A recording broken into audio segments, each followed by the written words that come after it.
Good day everyone, we are the group 3 and we are going to present to you our topic about teaching approaches and teaching strategies. For our objectives, at the end of the lesson, you will be able to classify different types of teaching approaches, enumerate the different types of teaching strategies, differentiate teaching approaches from teaching strategies, and appreciate the importance of teaching approaches and teaching strategies as a future educator. The first teaching approach is the constructivist approach. Let us first find out what is constructivism. According to Elliott et al. 2000, constructivism is an approach to learning that holds the people actively construct or make their own knowledge, and that reality is determined by the experiences of the learner. In elaborating constructivist ideas, Arendt's 1998 states that constructivism believes in personal construction of meaning by the learner through experience, and that meaning is influenced by the interaction of prior knowledge and new events. So what is constructivist approach? Based on the central notion that learners construct their own understanding of the world around them based on experience as they live and grow. It means that human learning is constructed, that learners build new knowledge upon the foundation of previous learning. And according to Pritchard and Woolard 2010, students select and transform information from past and current knowledge and experience into new personal knowledge and understanding.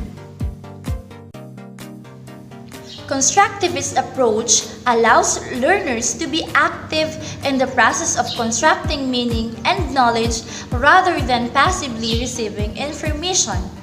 It means that learning is an active rather than a passive process.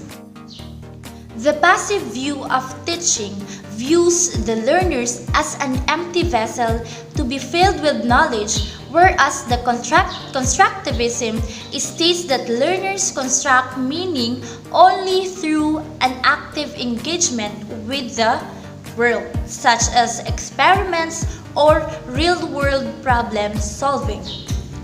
Information may be passively received, but understanding cannot be, for it must come from making meaningful connections between prior knowledge, new knowledge, and the processes involved in learning. And also, constructivist approach fosters critical thinking and provides learners with a learning environment that helps them make connections with their learnings. Meaning, learners will be constantly trying to develop their own individual mental models of the real world from their perceptions of that world. As they perceive each new experience, learners will continually update their own mental models to reflect the new information and will, therefore, construct their own interpretation of reality. Since the construction is the process of learning, teachers have a big role, like to influence or create motivating conditions for students. The primary responsibility of the teacher is to create a collaborative problem-solving environment where students become active participants in their own learning. Second one is take responsibility for creating problem situations. From this perspective, a teacher acts as a facilitator of learning rather than an instructor. The third one is to foster acquisition and retrieval of prior knowledge. The teacher makes sure he or she understands the student's pre-existing conceptions and guides the activity to address them and then build on them. Scaffolding is a key feature of effective teaching where the adult continually adjusts the level of his or her help in response to the learner's level of performance. And the fourth one is to create the process of learning, not the product of learning. And now let's move on with the teaching strategies in constructivism approach. The first one is thinking skills. It strives to improve achievement by consciously developing learners' ability to consider ideas, analyze perspectives, and solve problems and make decisions on their own. And the suggested activities are the RMFD activity. R for recall past experiences, M for model, follow procedures and steps, F for familiarize or repeat performance or scaffolding, and last one, D for decide, form a conclusion. The second teaching strategies is the activity-based.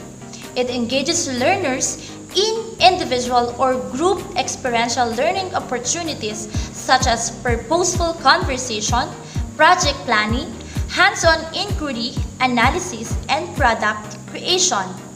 The suggested activities are the 3A's activity. A for act or giving simple workshops or coaching, and the second A is analyze, compare, and abstract, and the third A is apply or using and implementing. And the third teaching strategies is the direct instruction. It guides or models the learning in the quickest way. And the suggested activities are the TGA activity.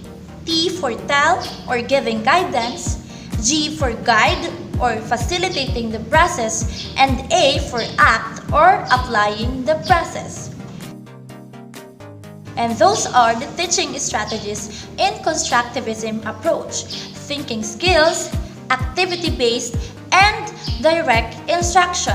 And remember that when we say constructivism approach, it is based on the ideas that people actively construct or make their own knowledge, and that reality is determined by your experiences as a learner. Good day, I am here to discuss the collaborative approach. The collaborative learning is an educational approach to teaching and learning that involves groups of learners, just as the name implies, working together or collaborating to solve a problem, complete a task, or create a product. So here, teachers think of different ways to let their learners, their students work together, acquire information together, exchange information, learn from each other, and then later on, cultivate a better result than if they will do the task individually or on their own. So collaborative approach is a little tricky than it actually is, because in this approach, the teacher must ensure that everyone is collaborating, meaning the teacher must ensure that every member of the group has a role to play, no matter how small or big the part is. The important thing is that everyone has a role to play. So further, Laal and Laal stated that a good way to understand what collaborative learning means is to refer to the definitions presented by experts in the field. So let's start with Smith and McGregor. Smith and McGregor said that collaborative learning is an umbrella term for a variety of educational approaches involving joint intellectual effort, combined effort by students or students and teachers together. Activities may vary, but most center on students' exploration or application of the course material, not simply the teacher's presentation or explication of it. So this is another definition from Gerlach. Learning is a naturally social act in which participants talk among themselves. It is through the talk that learning occurs. So here, in collaborative approach, since teacher is no longer the sole source of information, learners acquire necessary body of knowledge from their classmates or members through communication, through interaction, and during the actual process of completing the task given to them. So according to Dillenborg, in the collaborative approach, two or more may be interpreted as a pair. A small group may consist of 3 to 5 subjects, or a class 20 to 30 subjects. Learn something may be interpreted as follow a course, such as perform learning activities, such as problem solving. Together may be interpreted as different forms of interaction, which may be face-to-face or computer-mediated. So in collaboration, collaboration involves different forms of communication and interaction. So it is effective in both face-to-face and online modes of learning. In order to achieve a classroom where collaborative learning approach works, teachers must fully understand the learner's preferred learning styles and view of learning. So in short, teachers must have a full understanding of the learners, as well as how they learn, how they work, and their view of learning. Because otherwise, the collaborative approach will not be successful. Now, here are some teaching strategies under collaborative approach. First one is online collaboration. It just simply means using the internet and online tools to collaborate. It is a time-friendly strategy as students can collaborate any time of the day. Since we are living in a digital generation, we teachers, soon-to-be teachers, must utilize online tools. We must maximize what the internet can offer us and use it as a platform to let our learners collaborate with each other. The next one is jigsaw method. Just as a jigsaw puzzle is a collection of various pieces that come together to make a complete picture, the jigsaw method of teaching is a collection of topics which will be fully developed by students before coming together to make a complete idea. To be more specific, this type of cooperative learning strategy allows individuals or small groups to become responsible for a subcategory of a larger topic. After researching and developing their idea, each individual or small group then has the responsibility to teach it to the rest of the group or class. The next one is think, pair, share. More members mean more ideas and more hands to work, but sometimes less is better. The teacher must strategize on how she or he will be dividing the class depending on the level of difficulty of the task. If the teacher thinks that the task doesn't really require a lot of work, she or he can use the think, pair, share strategy. The next one is integrated process approach or project management. And the last one is peer teaching. So peer teaching is a method by which one student instructs another student in a material on which the first is an expert and the second is a novice or a beginner. Meaning, in peer teaching, a particular student is assigned a task to teach another student or another group of students. It looks like a teacher or a tutor teaching students. So that's all for collaborative approach. Now let's proceed to the next approach. The next approach is the integrative approach. What is integrative approach? In integrative approach, the goal of such pedagogy is to enable the learner to master those situations where he or she will have to deal with his or her private life. This approach can be done with any subject, such as mixing language art by researching famous artists and then writing the report. As you notice, the possibility for integrated lesson are endless.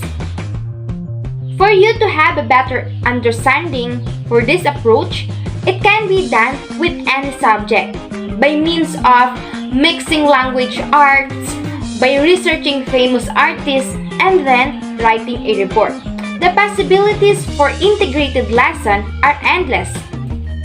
Furthermore, integrative approach process learners with learning environment that helps them to make connection of their learning across curricula, and it focuses on connecting rather than teaching isolated fact. Meaning to say, the learners will realize that subjects being taught to them are not separate and isolated field of knowledge, but are linked to each other in order to achieve understanding and concept attainment. It aims to connect what is learned in school to real-life situation. Thus, it's more on developing problem solving and discussion on issues on the real world. And it hones learner to be a critical thinker that can resolve a problem whether they are in school or they are in their community. Moreover, it is where the learner brings together prior knowledge and experiences. By doing this, learners will draw their skills and apply them to new experiences at more complex level. To this effect, the pedagogy has four objectives. First, making sense of the learning process. Next, differentiating matters by relevance. Third, applying the learning to practical situation. And the last is associating the learner elements. All in all, this objective aims to the mastery of learning standards in different learning areas and how students could use what they learned from these learning areas as they face issues, concerns, problems in their day-to-day life. Here are teaching strategies. First, scaffold knowledge integration, in which it helps students learn from others. Then, as they learn from others, it encourages to listen from the other students. And activities that can be performed are in the activity, it must build student ideas, like, for example, integrating of prior knowledge. Before we discuss, we should test the prior knowledge of the students in the subject. Next is the analysis. It makes thinking visible. And for the abstraction, it encourages listening to others. And for the application, it promotes lifelong learning skills. And the assessment, we can assess students by means of group PowerPoint presentation and project exhibit. The next strategy is content-based instruction, in which it develops linguistic ability. It focuses on content rather than language. However, goal is language instruction. Simply stated that the language became a tool for learning new things instead of topic. For example, the student learned French might translate the English word for cheese into fromage. And the assessment that can be used is PowerPoint presentation, research paper, and action research or any academical writing. The last teaching strategies in integrative approach is thematic teaching and learning by design. And it integrates basic discipline of all objects. And the suggested activity that can be made by this approach is the ACE, which stands for A, apply, and it incorporates being creative. While in the other A, analyze, it incorporates being critical. And for the letter C, conceptualize, revision of theory. And for the last one, letter E, experience, it connect with the concept. And for the assessment, the teacher may incorporate thematic teaching bulletin board display.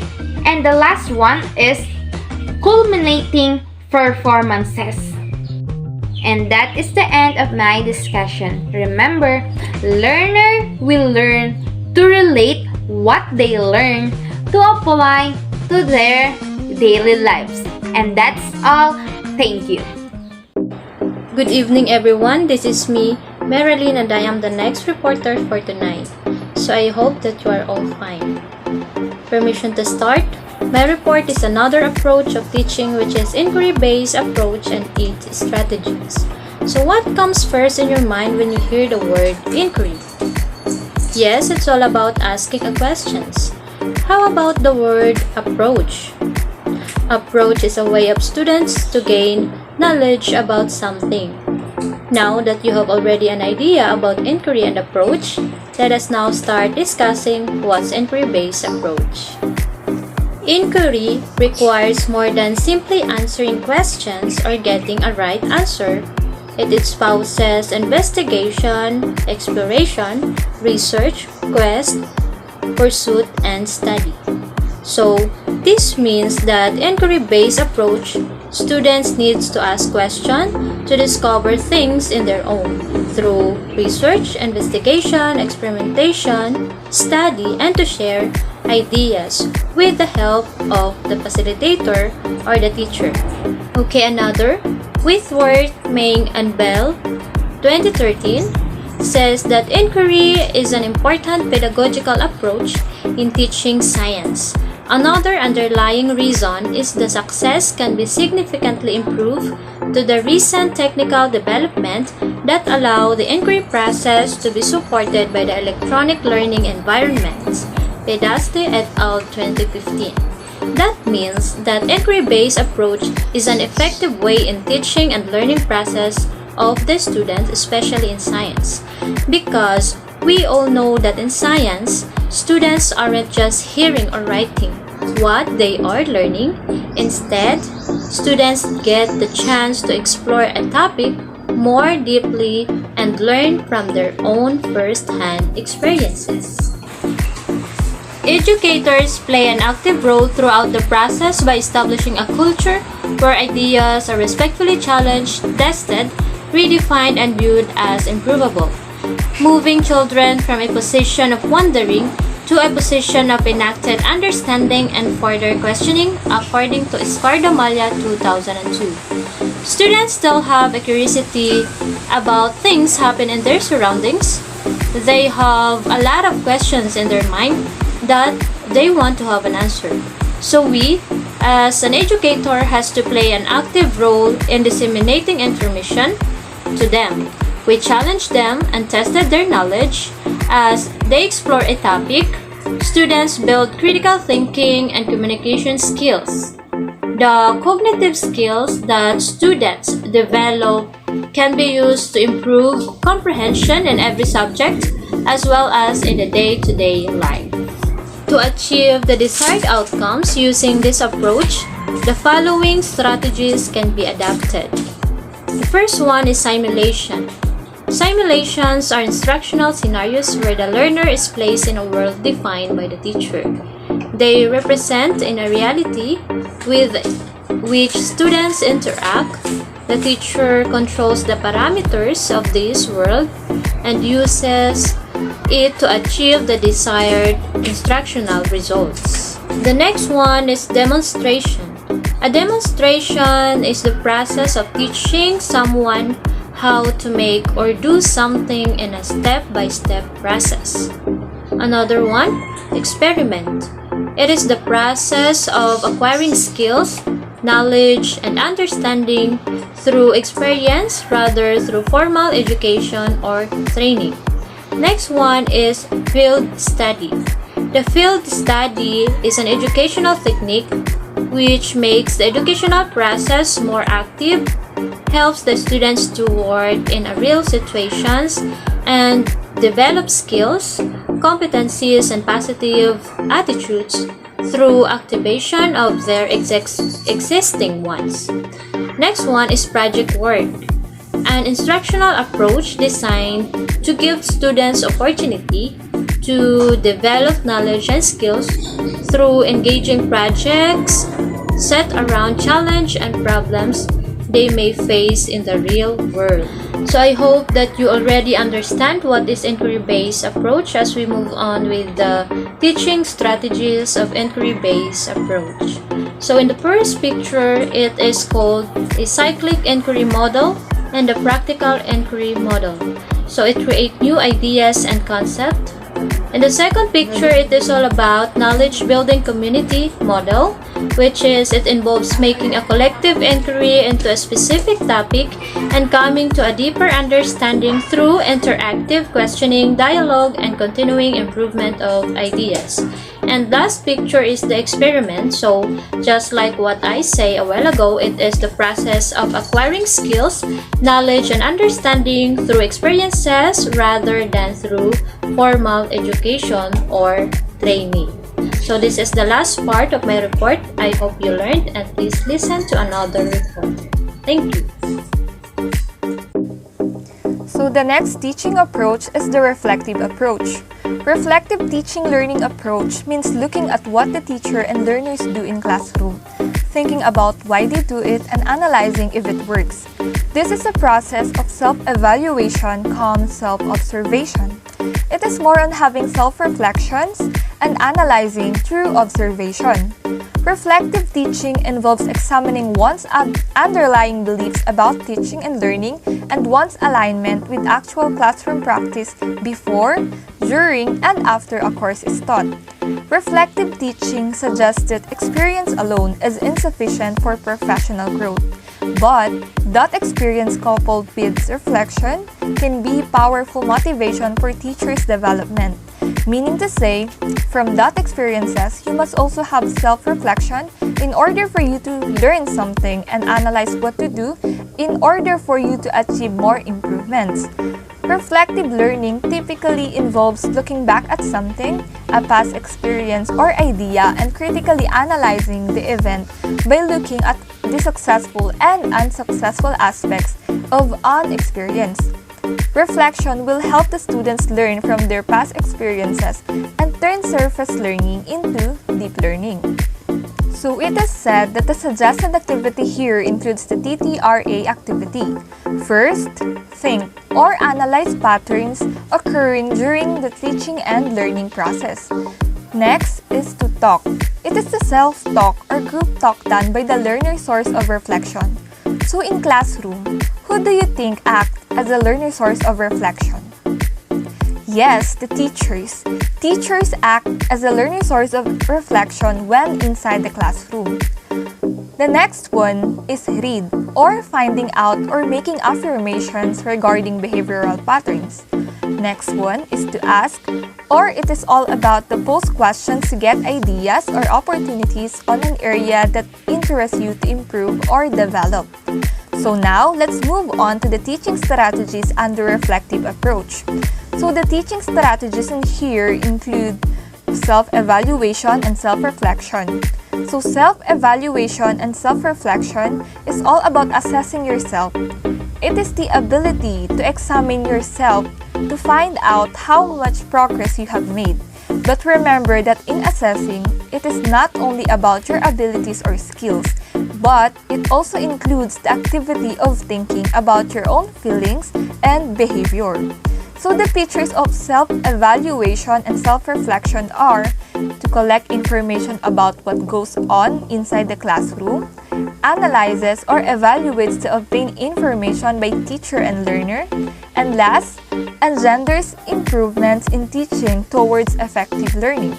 The main goal in here is to have analyzation, aiming to discover things that can help to improve the teaching and learning process. The suggested assessment can be in the form of diary presentation, paper writing, reports, or journals. So that is what reflective approach and its teaching strategies are all about. Again, the 5 teaching approaches include constructivist approach, collaborative approach, integrative approach, inquiry-based approach, and reflective approach. Hi class, are you still there? So after discussing the 5 teaching approaches or pedagogical approaches, which are constructivist, collaborative, integrative, inquiry-based, and reflective teaching approach, there are three more pedagogical approaches to be discussed to you. These are teacher-centered, learner-centered, and learning-centered pedagogical approach. Pedagogical approaches are often placed on a spectrum from teacher-centered to student-centered pedagogy. Now, let me discuss to you what is teacher-centered pedagogy. So when we say teacher-centered pedagogy, it positions the teacher at the center of the learning process. It means that the spotlight is focused on the teacher. The teacher holds an active role in the teaching learning process. They are the beacon of knowledge, the provider of information, and the guide of the students all throughout the class discussion. Meanwhile, the students in the teacher-centered pedagogy are passive. They are the main receivers of the information being provided by the teacher to them. Moreover, when we say teacher-centered pedagogy, it typically relies on methods such as whole class discussion or lecture, rote memorization, and chorus answers, specifically call and response. So, these activities are teacher-led activities, meaning the teacher is driving the students into this activity.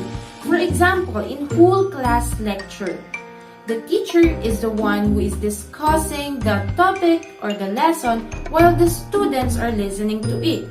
In rote memorization, the teacher is the one who is providing the information or the fact or the knowledge while the students are the one who will accumulate those information. In chorus answer, the teacher asks questions while the students answer it. So, in those activities, the teacher is the one who is initiating the learning. It is like the learning of the students the learning of the student relies on how the teacher will facilitate their learning, how the teacher will deliver those knowledge, those information, those facts, and how the teacher will facilitate the whole discussion to manifest learning. This approach is often criticized, especially when the student complete only lower order tasks and are afraid of the teacher. So since the teacher has the authority and the one who has an active role in this pedagogical approach, the activities that are being provided to the students are kind of lower order tasks, just like the rote memorization. The teacher provides the information and the student will receive the information and will memorize it so that learning will be manifested to them. To wind up the teacher-centered pedagogical approach, just remember that in this approach, the students' attention is drawn to the teachers because the teachers are the ones who have an active role while the students have the passive role.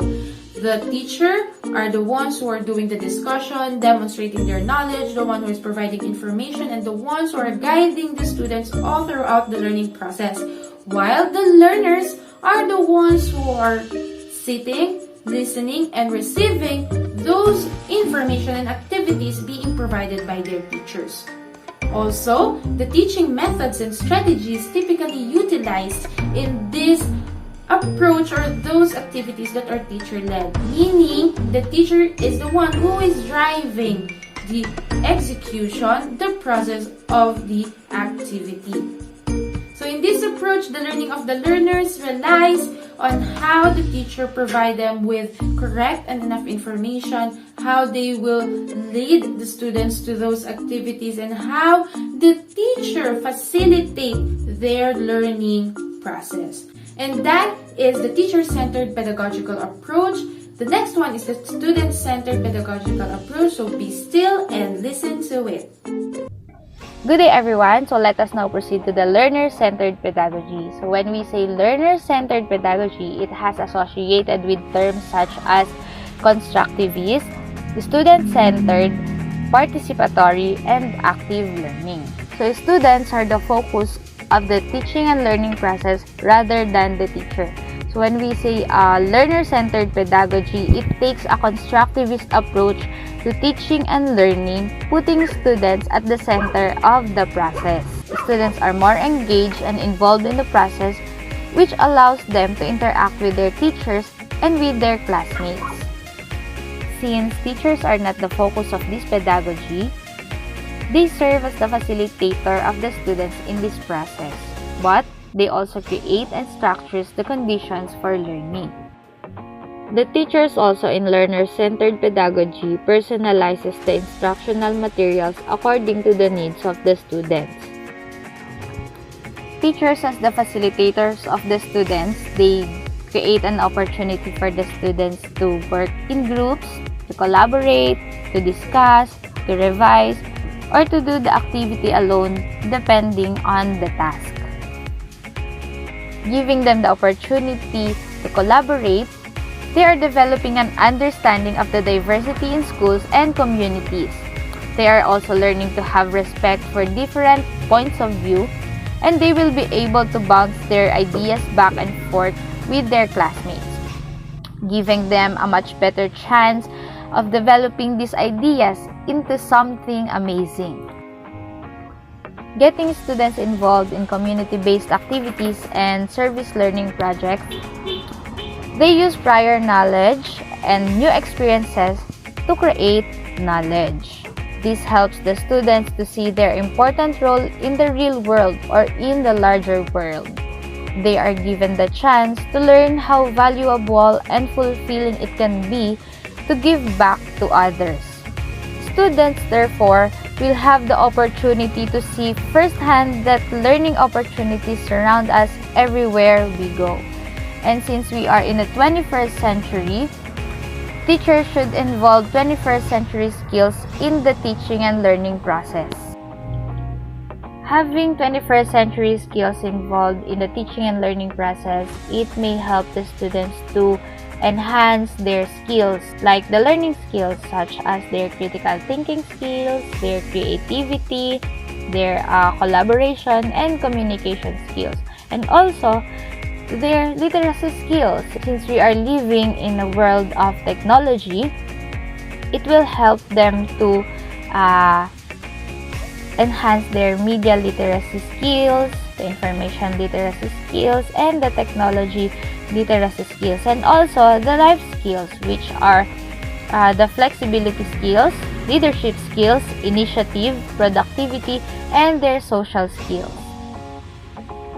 Furthermore, learner-centered pedagogy is built on students' interests and aims, and it uses modern technologies to facilitate a learning process based on real-world events and resources. So, that is all for the learner-centered pedagogy. And remember, when we say learner-centered pedagogy, the teacher is not the focus of the learning. It is the student, and they are the heart of the teaching and learning process. Hello everyone! So we are now down to our last pedagogical approach, which is the learning-centered pedagogy. So what is a learning-centered pedagogy?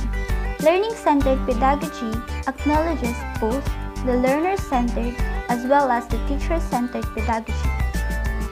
This pedagogical approach believes that both learner-centered and teaching-centered pedagogy are effective in the teaching and learning process. In order for the learning-centered pedagogy be the approach in teaching, the teacher must consider the local context. What is the local context then?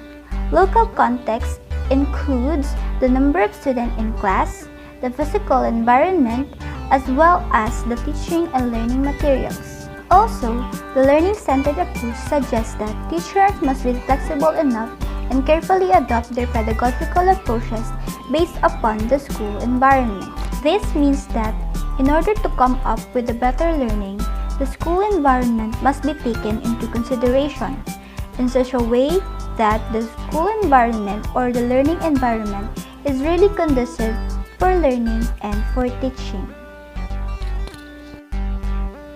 And that is the highlight of my topic. Remember that the learning-centered pedagogy combines both the learner-centered pedagogy as well as the teacher-centered pedagogy. So, future teachers, I want you to ponder on this question. What do you think is the most effective pedagogical approach? Is it the teacher-centered pedagogy alone? Is it the learner-centered pedagogy? Or is it a learning-centered pedagogy? And that is the end of our discussion. I am Ejoy again, and I am greeting you all a joyful learning. Bye everyone!